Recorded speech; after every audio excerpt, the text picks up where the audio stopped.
جس طرح عدلیہ کے اوپر اٹیک ہو رہے ہیں، میں عدلیہ کو بڑی رسپیکٹفلی کہنا چاہتا ہوں کہ یا تو آپ کنٹیمپٹ کا جو قانون ہے ختم کر دیں، یا تو ختم کر دینا کنٹیمپٹ کا. لیکن اگر آپ نے یہ کنٹیمپٹ کا قانون رکھنا ہے تو کیا یہ صرف کمزور لوگوں کے لیے ہے؟ کیا یہ طاقتور آپ کو باپ اور بیٹی کھلے عام، پھر ان کے وزیر لوہے کے چنے، یہ کھلے عام سپریم کورٹ کو اٹیک کر رہے ہیں. اور سپریم کورٹ کا قصور یہ ہے کہ انہوں نے ان کے خلاف فیصلہ دے دیا جو آج تک جج کوئی بھی ان کے ٹیلی فون کال پہ فیصلہ کرتے تھے کہ کس طرح کا فیصلہ دینا ہے. ان کو رفیق تارڑ جیسے جج ان کو پسند ہے، جسٹس قیوم جیسے جج پسند ہیں، اور وہ جسٹس نسیم حسن شاہ جیسے جج پسند ہیں جو کہ ان کو جو کہیں گے وہ کر دیں گے. جب ایک سپریم کورٹ کھڑا ہے اور ساری قوم اس کے پیچھے کھڑی ہے، میں سپریم کورٹ کو شور کرتا ہوں کہ ساری قوم آپ کے پیچھے کھڑی ہے، تو ان کے لیے کون سا قانون ہے کہ جب ان کو کب کنٹیمپٹ لگے گا، یا اگر نہیں لگانا تو کنٹیمپٹ ختم کر دیں. لیکن دوسری بات جو میں یہ کہنا چاہتا ہوں وہ یہ کہ ہم نے سنا تھا کہ نواز شریف تحریک چلانے لگا پاکستان میں تو انتظار کر رہا تھا اس کی تحریک کی. مجھے تو سنا تھا کہ جناب وہ سڑکوں پہ نکلنے لگا. میں تو بڑی غور سے دیکھنا تھا کہ اس کا استقبال پاکستان کے کسان، وہ بیچارے جو آج جنہوں نے گنے اگائے ہوئے ہیں، جن کو ریٹ نہیں دے رہی شوگر مل، انہوں نے کیسے کرنا تھا. ختم نبوت والے لوگوں نے کیسے کرنا تھا، جو انہوں نے ابھی تک یہ جواب ہی نہیں دیا کہ کس پریشر کے اندر انہوں نے وہ حلف چینج کیا تھا. اور پھر عوام نے ان سے 300 ارب روپے کا پوچھنا ہے جو عوام کا پیسہ چوری کر کے باہر لے کے گئے. میں تو انتظار کر رہا تھا، لیکن اب پتہ چلا ہے کہ سعودی عربیہ میں تحریک چلانے چلے گئے ہیں دونوں بھائی، وہ دوسرا بھی جانے لگا. یعنی اگر ان کا خیال یہ ہے، مجھے نہیں پتا کہ وہاں وہ کیا کوشش، ان کو کیا ملنا ہے سعودی عربیہ سے. کافی دھوکے ہو چکے ہیں کہ بڑے طاقتور ملک کو لوٹ کے اور NRO لے لیں، بیچارہ غریب آدمی جیلوں میں جائے. اس باری قوم ساری سڑکوں پہ نکلے گی. پھر نہ کہنا کہ عمران خان پھر سڑکوں پہ آ گیا. دیکھیں، پہلے تو مجھے لگتا ہے کہ نواز شریف کو، میرے خیال میں وہ پڑھنے لکھنے میں ہمیشہ کمزور تھا. اس نے ابھی تک وہ پڑھی نہیں ہے ججمنٹ. اردو کرا رہے ہیں ہم اردو میں بھی شاید نہ سمجھ آئے. سوال یہ ہے کہ ایک آدمی جو کبھی پاکستان میں پاور میں ہی نہیں رہا، باہر پیسہ کما کے، جب اسحاق ڈار سکوٹر پہ بھی نہیں پھرتا تھا تب میں لنڈن میں فلیٹ لیتا ہوں، جب اس کے پاس سکوٹر کے لیے بھی پیسے نہیں تھے. ایک فلیٹ لیتا ہوں، اس کے 52 ولاز ہیں. میرا ایک فلیٹ تھا، اس فلیٹ کے میں ہر جو عدالت نے مانگا میں نے ان کو دستاویزات دیے، جو مانگا. 40 سال پرانے کانٹریکٹس دیے ان کو میں نے فلیٹ کی مورگیج دی. حالانکہ انہوں نے صرف یہ مانگا تھا کہ یہ آپ نے بنی گالا کس پیسے سے لیا، وہ میں نے ان کو دے دیا. وہ فلیٹ کتنے کا بکا تھا، پیسے دکھا دیے، یہاں سارا دکھا دیا. چیف جسٹس صاحب نے اس سے پیچھے چلے گئے کہ بتائیں وہ جو آپ نے فلیٹ لیا تھا وہ کس سے پیسے سے لیا تھا. تو 40 سال پرانے کانٹریکٹ دکھائے، پورے پیسے دکھائے، مورگیجز دکھائیں، پھر فلیٹ بکا کتنے کا، پھر وہ کیسے پیسہ بینکنگ چینل سے پاکستان کے باہر حلال کی کمائی کر کے پیسہ پاکستان لے کے آیا. نواز شریف لوگوں کو پاگل سمجھتا ہے، اس میں کوئی شک نہیں کہ تھوڑی دیر سے ساری قوم کو پاگل بنایا رکھا ہے، معصوم مظلوم چہرہ بنا کے. وہ دوسرا شہباز شریف ابھی بھی وہ ڈرامے کرتا ہے، وہ قائد اعظم کی وہ برسی کے دن کے وہ برتھ پہ. دیکھیں جی کتنا ظلم ہو رہا ہے پاکستانی قوم سے. 30 سال پاور میں رہے اور کہتے جی کتنا ظلم ہو رہا ہے، تھانوں میں کیا ہو رہا ہے. یہ سارا ڈرامہ ان کا ہوتا ہے کہ لوگوں کو اب تک بیوقوف بنا چکے ہیں. ایک منٹ ٹھہر جاؤ. میں نواز شریف سے سوال یہ پوچھتا ہوں کہ آپ کا 300 ارب روپیہ جو باہر پڑا ہوا ہے، جو آپ ملک سے باہر لے کے گئے ہیں، جن کی وجہ سے ملک کو قرضے لینے پڑ رہے ہیں، ہماری طرح کے لوگوں جو باہر سے ڈالر کما کے پاکستان لا رہے ہیں، اس کے اوپر ملک چل رہا ہے.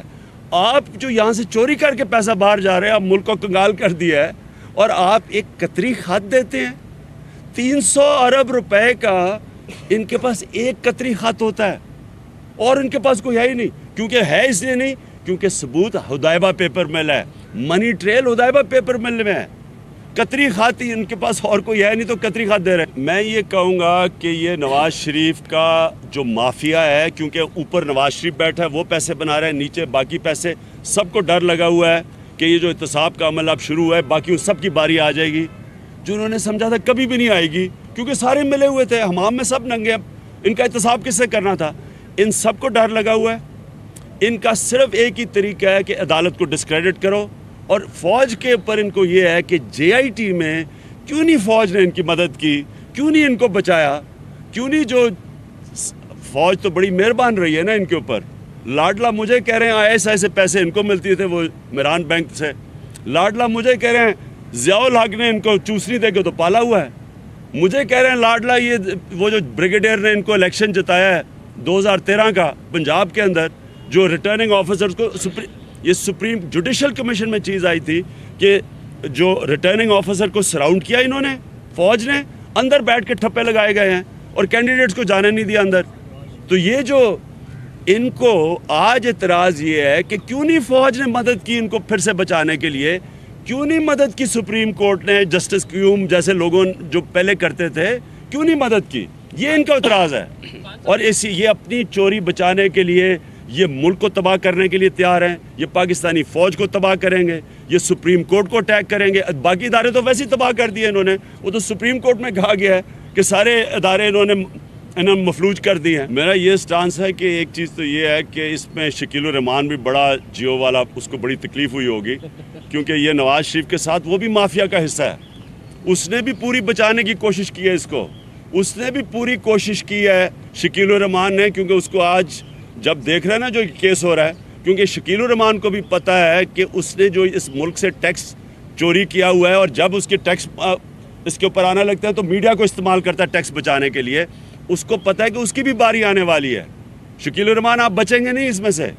ہونا تو بہت اچھا ہونے جا رہا ہے، مجھے تو اس پہ کوئی شک نہیں ہے. مجھے اعتماد اپنی پوری عوام کے اوپر ہے، ایک شعور رکھنے والی عوام جو سارے ایشوز سمجھ بیٹھی ہے.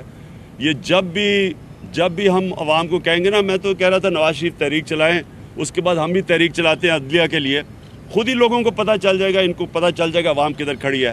دیکھیں طاہر القادری کا جو ماڈل ٹاؤن کا ہے وہ ایک ہیومینیٹیرین ایشو ہے، اس کے اوپر سب کو سپورٹ کرنا چاہیے. یہ کوئی الیکٹرل الائنس نہیں ہے، اس کے اندر ایک انسانوں کو دن دہاڑے قتل کیا گیا ہے، 14 لوگ مارے گئے ہیں، 100 کو گولیاں لگی ہیں. ہم ہر قسم کی اس کی مدد کریں گے طاہر القادری کی. اور کوئی بھی، میں کہتا ہوں ساری ہیومن رائٹ آرگنائزیشنز کو مدد کرنی چاہیے. وہ ہیں تو پاکستانی، تو کسی اور کے لوگ مار دیں گے. آج کسی اس پارٹی کے مارے ہیں، کل کسی اور کے مار دیں گے، تو کیا ہم کہیں گے جو ان کے لوگ مرے ہم کچھ نہیں کریں گے؟ اس لیے یہ ہیومینیٹیرین ایشو ہے. پہلے دن سے میں نے کہا تھا، جس دن لائیو ٹی وی پہ میں نے ان کو گولیاں لگتے دیکھ رہا تھا، وہ جو قتل عام ہو رہی تھی، تب سے میں نے فیصلہ کیا تھا میں ان کی مدد کروں گا. سب سے پہلے چیز جو میں روکوں گا وہ ہے $10 ارب کی منی لانڈرنگ جو ہر سال پاکستان میں ہوتی ہے. یہ اسٹیٹ ڈپارٹمنٹ کی رپورٹ ہے کہ ہر سال $10 ارب اس ملک کا چوری ہو کے باہر جاتا ہے. وہ یہ اس لیے نہیں پکڑ سکتے کیونکہ سب سے بڑے منی لانڈر نواز شریف ہیں، شہباز شریف ہیں، یہ اسحاق ڈار ہے، یہ باقی جتنے کامے ہیں، یہ سارے منی لانڈرز ہیں. یہ کیسے پکڑیں گے؟ یہ انشاءاللہ ہم آپ کو پکڑ کے دکھائیں گے، جنہوں نے اپنی حلال کی کمائی اس ملک میں لے کے آئے ہیں. یہ چوری کر کے یہاں پیسہ باہر لے کے جا رہے ہیں. جب آپ کے ملک میں فائنانس منسٹر بھی منی لانڈر ہو، پرائم منسٹر بھی ہو، اس کے وزیر بھی ہو، اس کا چیف منسٹر بھی ہو، تو منی لانڈرنگ کیسے رکے گی؟ منی لانڈر جب $10 ارب آپ کا باہر جائے گا، ڈالر کی کمی ہوگی، آپ کو باہر سے قرضے لینے پڑتے ہیں، اور قرضوں کی قیمت عوام ادا کرتی ہے مہنگائی کے ذریعے. اس وقت سب سے جو دوسرا پوائنٹ آپ کا کہ ایکسپورٹس ہماری گر رہی ہیں. ایکسپورٹس بڑھانے کے لیے کاسٹ آف ڈوئنگ بزنس نیچے لانی ہے. یہاں سب سے مہنگی بجلی اور گیس ہے بر صغیر کے اندر. مہنگی کیوں ہے؟ کہ اس کے اوپر ٹیکس لگائے ہوئے ہیں. ٹیکس کیوں لگائے ہیں؟ کہ قرضے واپس کرنے ہیں.